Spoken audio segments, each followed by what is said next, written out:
Hello, আসসালামু আলাইকুম। সবাইকে ওয়েলকাম জানাচ্ছি। আজকে কিন্তু একটু ইউনিক স্টাইলে পেয়ারা খাবো। আর এই পেয়ারাটা কিন্তু নরমালি আমরা যেভাবে পেয়ারা খেয়ে থাকি সেভাবে না। আজকে এই তেঁতুলের টকটা কিন্তু একটু ভিন্নভাবে বানাবো। তাহলে চলুন দেখে নেওয়া যাক কীভাবে বানালাম। প্রথমেই বড় সাইজের ৩ টে পেয়ারা নিয়ে নিলাম। আর পেয়ারার এই মাঝখানে অংশটা ফেলে দিব, যে বিচির অংশটা রয়েছে সেটাই। আর এমন হোল করে নিব। এবার ২টা রসুনের কোয়া নিয়ে নিব। আর রসুনের এই কোয়াগুলোকে একটু ছেঁচে নিব ছুরির মাধ্যমে, তারপর কুচি কুচি করে একটু কেটে নিব। আর এই রসুন কুচিগুলো একটু ভালো করে কুচি করে নিব, যেন মুখে লাগলে খেতে ভালো লাগে। এরপর এমন পিস পিস করে নিব পেয়ারাকে। এবার আরেকটা পেয়ারাকেও এইভাবে পিস পিস করে নিব বিচি সহ।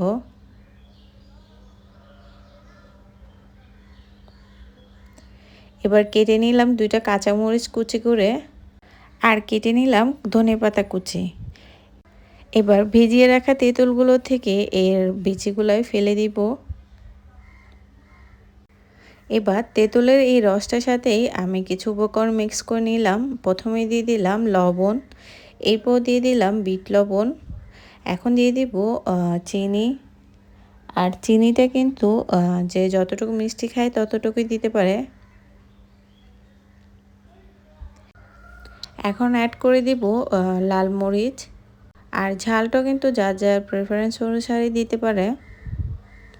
এরপর দিয়ে দিলাম কুচি করে রাখা যে রসুনগুলো রয়েছে সেগুলাই।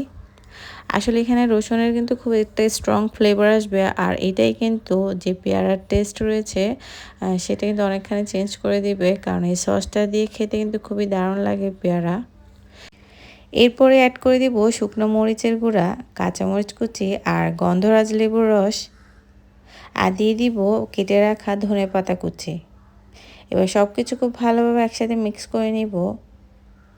সব কিছু একসাথে মিক্স হয়ে গেলে এবার একটু টেস্ট করে দেখার পালা। না, সব কিছু ভালোই আছে। এবার যে হোল করে রেখেছিলাম পেয়ারাগুলো সেগুলোর ভিতরে দিয়ে দিব এই সসটা।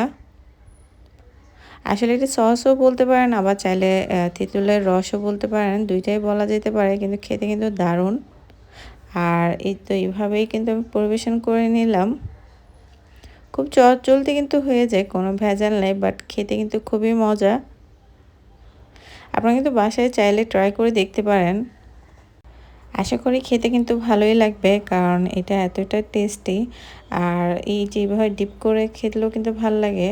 আবার যে পিস করে রেখেছিলাম পেয়ারাগুলো সেগুলোও কিন্তু দিয়ে খেতে খুব মজা।